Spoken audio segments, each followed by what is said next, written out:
সেই জায়গা থেকে সবাই সর্বশেষ যে রিভিশনের কাজটা করতেছে, সে তুলনায় আমরা আমাদের কাজটা এগিয়ে যাচ্ছি।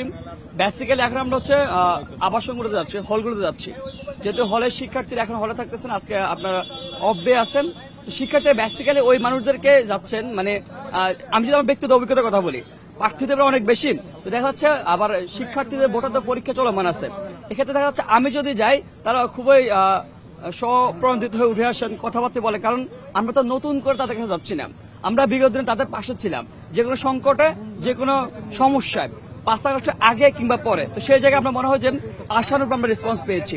তো এক্ষেত্রে যে বিষয়টা শিক্ষার্থী একটা সন্দিহান কনসার্ন করতে এখন বারবার করে জানাচ্ছেন যে ভাই এই যে আমাদের হলপাড়া যদি ভোট কেন্দ্র ঠিক এফবিসি দেওয়া যেত, এফবিসি দিলে কিন্তু আমরা স্বাচ্ছন্দ্যে আমরা ভোট দিতে পারতাম, কিন্তু আমাদের হলপাড়া ভোট কেন্দ্র নিয়ে গেছে একদম উদয়নে, এক্ষেত্রে হয়তো আমাদের মধ্যে একটা বিড়ম্বনার শিকার, আমরা বিড়ম্বনার শিকার। এই বিষয়টা আমরা বারবার করে বিশ্ববিদ্যালয় প্রশাসনকে আমরা জানিয়েছি, আমরা আপনাদেরকে জানিয়েছি, আমরা একটু বললাম যে আমরা জানিয়েছি কিন্তু কেন জানি বিশ্ববিদ্যালয় প্রশাসন শিক্ষার্থীদের থেকে ভোট কেন্দ্র দূরে রাখার জন্য তোড়জোড় চালাচ্ছে, তারা কোত্থেকে কোন ওহি এসে সিদ্ধান্ত নিচ্ছে সেটা আমরা জানি না। এই বিষয়টা বারবার করে আমরা আজকেও জানাচ্ছি, এই যে ভোট কেন্দ্র হলগুলা কাছে না রেখে ভোট কেন্দ্র দূরবর্তী জায়গায় রাখা, এটা মনে হয় শিক্ষার্থীদেরকে ভোটের প্রতি বিমুখতা তৈরি করার জন্য একটা হীন একটা প্রচেষ্টা কিংবা প্রয়াস বলে আমরা মনে করি। বিগত সময় থেকে আমরা চেষ্টা করছি শিক্ষার্থীদের পাশে দাঁড়ানোর জন্য।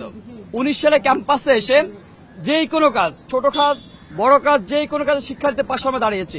একটা উদ্দেশ্য ছিল যে এই যে আমরা এসেছি, কিন্তু আমরা দেখেছি 19 সালে যখন আমি আসি, আমার এই হলটা ঠিক 71 হলটা, আমি ঢাকা কলেজে পড়তাম, ঢাকা কলেজে পড়ার সময় এই জায়গাটা এসে বসে থাকতাম, যখন মাঝে মাঝে পড়ার খেয়ে হারিয়ে ফেলতাম, এখান থেকে এসে রাত্রেবেলা একটু দেখে শুনে যেতাম, আবার মনোবল বাড়িয়ে আবার যেতাম। কিন্তু অনেক স্বপ্নে ঢাকা বিশ্ববিদ্যালয় আসি, ঢাকা বিশ্ববিদ্যালয় প্রশাসন আমাদেরকে অনেক আশা ভরসা দিয়ে নিয়ে আসে, অনেক স্বপ্ন দিয়ে নিয়ে আসে, কিন্তু স্বপ্নগুলো একদম ভেঙে চুরমার হয়ে যায়। এই জন্য আমরা দেখি কি এই বিশ্ববিদ্যালয় শিক্ষার্থীর জন্য এই বিশ্ববিদ্যালয়, কিন্তু এই বিশ্ববিদ্যালয় সবচেয়ে বেশি উপেক্ষিত এই শিক্ষার্থীরা। কিন্তু আপনি জানেন এই যে এই হলের জন্য একটা সিটের জন্য শিক্ষার্থীকে জিম্মি থাকতে হয়। আমরা বলেছি যদি আমরা নির্বাচিত হই তাহলে আমাদের প্রথম কাজটা হচ্ছে শিক্ষার্থীদের জন্য 1 বেড 1 স্টুডেন্ট 1 বেড সিস্টেম চালু করা। কারণ আপনি জানেন ঢাকা বিশ্ববিদ্যালয়ের বেশিরভাগ শিক্ষার্থী নিম্ন মধ্যবিত্ত ফ্যামিলি থেকে উঠে আসে, শুধুমাত্র একটা সিটের জন্য তাকে জিম্মি থাকতে হয়। বাই কালচার প্রটোকল কালচার, শুধুমাত্র একটা সিটের জন্য তাকে বাইরে পিছু পিছু করতে হয়। হল প্রশাসন একেবারে অকার্যকর ভূমিকা পালন করে। হল প্রশাসন যখনই যাওয়া হয় তখনই বলে তোমার এলাকার কোন ব্যাচে তার কাছে যাও।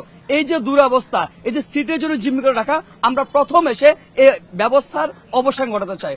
প্রথম দায়িত্ব হচ্ছে এটা। আরেকটা বিষয় বলে রাখি, দেখেন ঢাকা বিশ্ববিদ্যালয় আপনার সর্বোপরি রাজনীতি দ্বারা হচ্ছে আবর্তিত হয়। এই রাজনীতির অবস্থা সুরাহা না করতে পারি তাহলে এই যে আমরা এত কথা বলতেছি, এত ইস্তাহার দিচ্ছি, আমরা 48 ইস্তাহার দিয়েছিলাম, এই 48 ইস্তাহার আমাদের মনে হয় না আলোর মুখ দেখবে। আমাদের যে অন্যতম যে প্রধান যে কাজটা, সেই কাজটা হচ্ছে এখানকার ছাত্র রাজনীতি কাঠামোটা কেমন হবে সেটা সুনির্দিষ্ট রূপরেখা হাজির করা।